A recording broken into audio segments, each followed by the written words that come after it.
Okay. So இன்னைக்கு video நம்ம third question தான் ஸ்டார்ட் பண்ண போறோம். ஸோ இதுல என்ன கேட்டிருக்காங்கன்னா, பிளேஸ் வேல்யூ ஆஃப் 5 அண்ட் 15,000 கேட்டிருக்காங்க. ஸோ அதுக்கு தான் நான் பிளேஸ் வேல்யூ சார்ட் வரைஞ்சுட்டேன். ஸோ 15,000 நம்ம எப்படி எழுதலாம்? ஸோ 15,000க்கு நீங்க 15 தௌசண்ட்ஸ் பீரியட்ல எழுதிக்கோங்க. மத்த எல்லாமே நீங்க 0 போட்டுறலாம். அவ்வளவுதான். So this number indicates 15,000. So அவங்க ஸ்பெசிஃபிக்கா என்ன கேட்டிருக்காங்க கொஸ்டின்ல, பிளேஸ் வேல்யூ ஆஃப் 5 அண்ட் 15,000 என்னன்னு கேட்டிருக்காங்க. ஸோ 5 வந்து தௌசண்ட்ஸ் பிளேஸ்ல இருக்கு. So place value of 5 and 15,000 வந்து பாத்தீங்கன்னா ஆன்சர் வந்து 5,000 தான் வரும். ஸோ 5,000 அவ்வளவுதான். ஸோ இதான் answer for third question, fill in the blanks. So maybe இன்னொரு கொஸ்டின் போடலாம். ஸோ ஃபோர்த் கொஸ்டின் என்ன கேட்டிருக்காங்கன்னா, place value of underline digit in 1083469 என்னன்னு கேட்டிருக்காங்க. ஸோ ஃபுல்லா எழுதிடுறேன்னா 1083469 3469. ஸோ 8ஓட பிளேஸ் வேல்யூ தான் அவங்க கேட்கறாங்க. அதான் அண்டர்லைன் பண்ணிருக்காங்க. ஸோ நீங்க அப்படியே ரிவர்ஸ் எழுதிக்கிட்டே வாங்க. ஸோ 469 நீங்க எழுதிக்கோங்க. 469 கம்மா வச்சுக்கோங்க.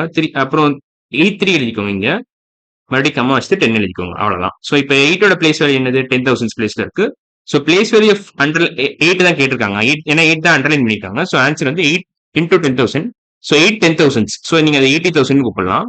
So place value of 8 in this number வந்து 80,000 தான் ஆன்சர். அவ்வளவுதான். ஸோ இன்னைக்கு வீடியோ நம்ம 2 கொஸ்டின் முடிச்சிட்டோம். அடுத்த வீடியோ நம்ம 5th கொஸ்டின்ல ஸ்டார்ட் பண்ணலாம். ஸோ இன்னைக்கு வீடியோ அவ்வளவுதான். அடுத்த வீடியோல பார்க்கலாம். பாய்.